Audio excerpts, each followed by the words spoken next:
Good morning, Sutapa সারনার একটি ব্লগে আপনাদেরকে স্বাগত জানাই। আজকে 4 তারিখ মঙ্গলবার, সরস্বতী পুজোর পরের দিন সকাল 9টা বাবা মাকে নিয়ে বেরিয়ে পড়লাম শান্তিনিকেতনের উদ্দেশ্যে।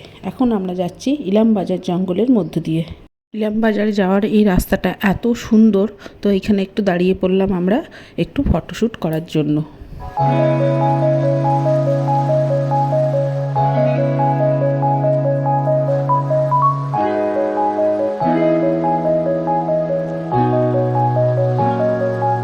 তো প্রথমে আমরা যাব কঙ্কালীতলা মায়ের মন্দিরে।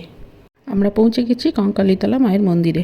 51 সতীপীঠের শেষ পীঠস্থান হচ্ছে এই কঙ্কালীতলা মায়ের মন্দির। বিশ্বভারতী ক্যাম্পাস থেকে প্রায় 8 কিলোমিটার দূরে অবস্থিত এই মন্দিরটি।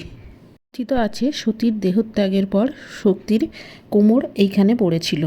মন্দিরে মায়ের কোনো বিগ্রহ নেই, ফটোতেই মাকে পুজো করা হয়।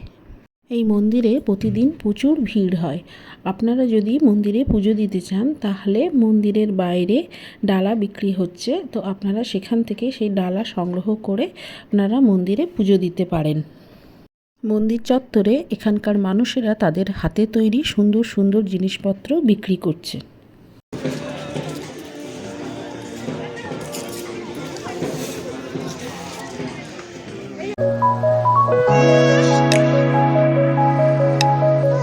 তলা ঘোরার পরে আমরা ওখানেই টিফিন করে নিলাম, দিয়ে আমরা টোটো করে বিশ্বভারতীর আশেপাশের বাকি জায়গাগুলো ঘুরে দেখলাম, কারণ গাড়ি নিয়ে সব জায়গায় যাওয়া যায় না। মেলা হয়, পৌষ মেলা বলা হয়। আচ্ছা, সেটা এইখানে হয় না? এই তো হয়েছিল তো এবছর। হ্যাঁ। করোনার পরে ফার্স্ট হলো মেলা। এই মেলাটি আরম্ভ হয় আমাদের ইংরেজি 23 তারিখ, তার 7 তারিখ, যেটা 7ই পৌষ, যে মেলাটার নাম হচ্ছে পূর্বপল্লী নাম শুনেছেন? এই মাঠেই পৌষ মেলা হয়, সেটাই টোটো দাদা আমাদেরকে বলছে, টোটো দাদা আমাদেরকে দেখাচ্ছে। এবার আমরা চলে এসেছি উপাসনা গৃহের সামনে। এই উপাসনা গৃহে রোজ প্রবেশ করা যায় না, শুধুমাত্র বুধবার সকালে প্রার্থনার সময় সকাল 6:45 থেকে 7:15 পর্যন্ত প্রবেশ করা যায় ভিতরে। এটি হলো মৃণালিনী পাঠশালা।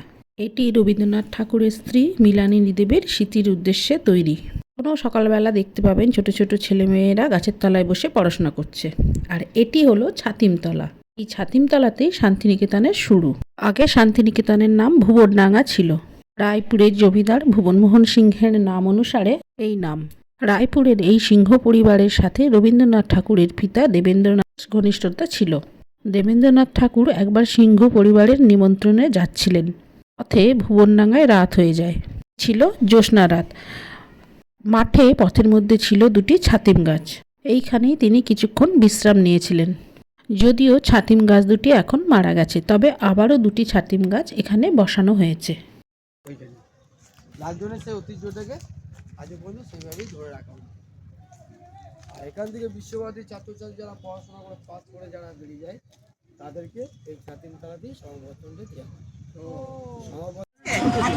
আচ্ছা, এই দেখুন কিছু লেখা আছে নন্দন, এই বাড়িগুলো সব আদিবাসীরা কেয়ারটেকার। এই বাড়িটিকে বলা হয় শান্তিনিকেতন বাড়ি। হ্যাঁ, ভালো তো।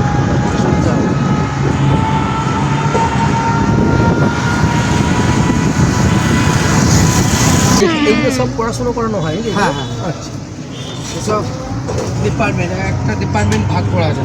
এখানে 22টা ল্যাঙ্গুয়েজ নিয়ে পড়ানো হয়। এখানে শুধু আর্টসই পড়ানো হয়, অন্য কোনো সাবজেক্ট নেই। আর্ট, সঙ্গীত, হ্যাঁ, পড়াশোনা করে। এটা হলো কলা ভবন। আর এই যে ইগলুদের মতন ঘরটা দেখতে পাচ্ছেন, এখানকার স্টুডেন্টরাই এই ঘরটা বানিয়েছে। এখানে সব কিছুই কিন্তু বাইরে থেকে আমাদেরকে দেখতে হচ্ছে, ভিতরে কিন্তু প্রবেশ করতে দেওয়া হয় না।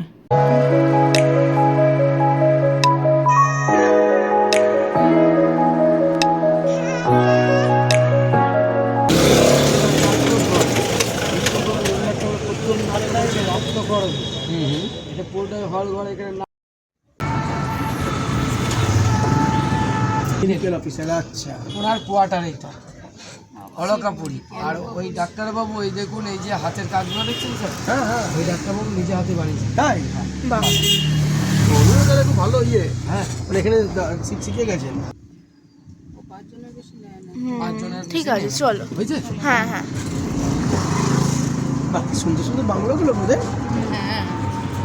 আচ্ছা, এই যে আর সাড়ে 7টা থেকে 2টো পর্যন্ত এখানে ক্লাস হয়, বিকেল 4টে থেকে 5টা পর্যন্ত ছোট বড় সব খেলাধুলা শেখানো, বাস্কেটবল, ক্রিকেট বল, ভলিবল সব রকম ব্যবস্থা। মানে এই ক্যাম্পাসের স্টুডেন্টদের? হ্যাঁ, আচ্ছা। ওই যে ভেতরে যে বিল্ডিংগুলো দেখতে পাচ্ছেন, পরপর হোস্টেল আছে, দেখুন গোয়েঙ্কা, বিল্লা, টাটা, সিসাদের।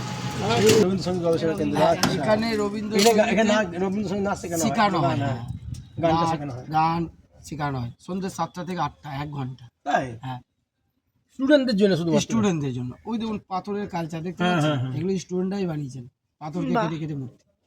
আরও আছে, দেখাবো, দেখবেন।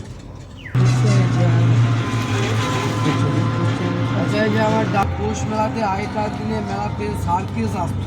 ও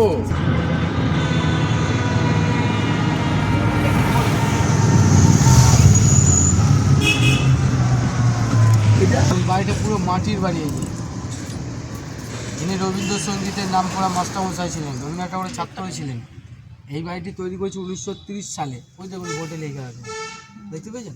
ওই যে ওপরে বাড়িটা, এই তো লিখ। দেওয়ালটা মাটির ওপর। এই যে গিটার, এই গিটার বলতে দেয়।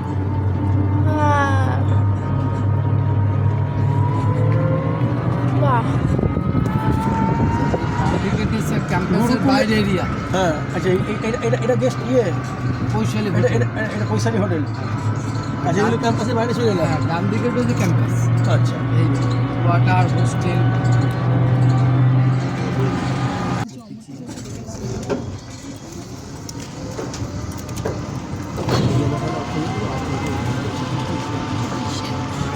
ডান দিকে তো চামড়াতে ভিত্তি, সেই ভিত্তি চামড়া দিয়ে করা হতো। হ্যাঁ, সেই ভিত্তিকে বলে গাছে জল দিতে। হ্যাঁ, এই পাথরের মূর্তি সব আমরা বানিয়েছিলেন 1945 সালে।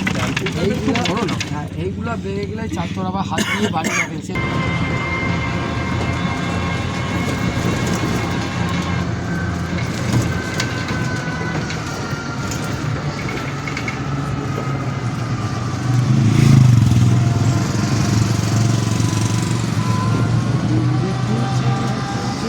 তোমার গানটা না এখন লাগবে না।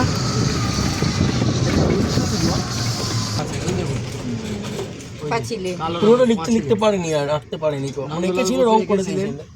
তা এগুলো এখন স্টুডেন্টরাই নতুন করে এঁকে রেখে দেন। আর এরা সঙ্গীত ভবন যেটা দেখালাম, দেখুন সঙ্গীত ভবন, এটা এটা হচ্ছে রবীন্দ্র ভবন মিউজিয়াম। যেহেতু আমরা সরস্বতী পুজোর পরের দিন এসেছিলাম, সেদিন মিউজিয়াম বন্ধ ছিল, তাই আমরা রবীন্দ্র ভবন মিউজিয়ামের ভেতরে ঢুকতে পারিনি। এই মিউজিয়ামের ভেতরে প্রবেশ মূল্য 100 টাকা আর স্টুডেন্টদের জন্য 10 টাকা। তবে অবশ্যই স্কুল আইডেন্টি কার্ড থাকতে হবে।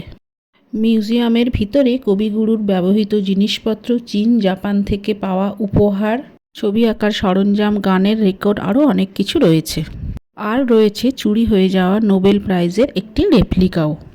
এবারে আমরা চলে এসেছি সৃজনী শিল্পগ্রামে। এখানে টিকিটের মূল্য পার হেড 30 টাকা। গেট দিয়ে প্রবেশ করে আপনি অসাধারণ সব শিল্পের নিদর্শন দেখতে পাবেন। সৃজনী শিল্পগ্রাম সকাল 9:30 থেকে বিকেল 5টা পর্যন্ত খোলা থাকে। রোদ ভাই।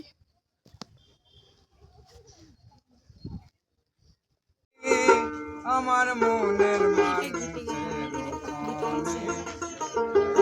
ওই আমার মনের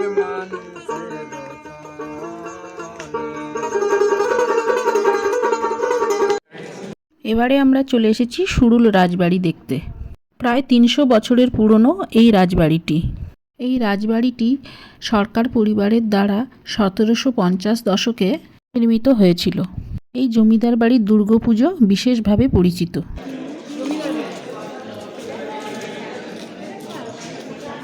এবার আমরা চলে এসেছি দুপুরের লাঞ্চ করতে। লাঞ্চ করে নিয়ে তারপরে আমরা সোনাঝুরি হাটে ঘুরব। সোনাঝুরি হাটে ঘোরার পরে তারপরে আমরা বাড়ির উদ্দেশ্যে রওনা দেব।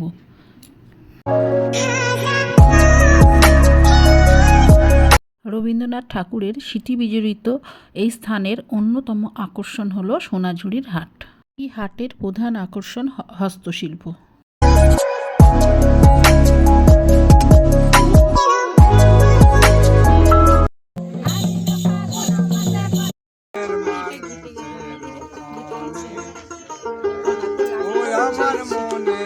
এখন বাজে বিকেল 5:30। আমাদের শান্তিনিকেতন ঘোরা হয়ে গেল। এবার আমরা বাড়ির উদ্দেশ্যে রওনা দিয়েছি। তো আমার এই শান্তিনিকেতনের ব্লগ আপনাদের কেমন লাগলো অবশ্যই লিখে জানাবেন। সবাই ভালো থাকবেন, সুস্থ থাকবেন।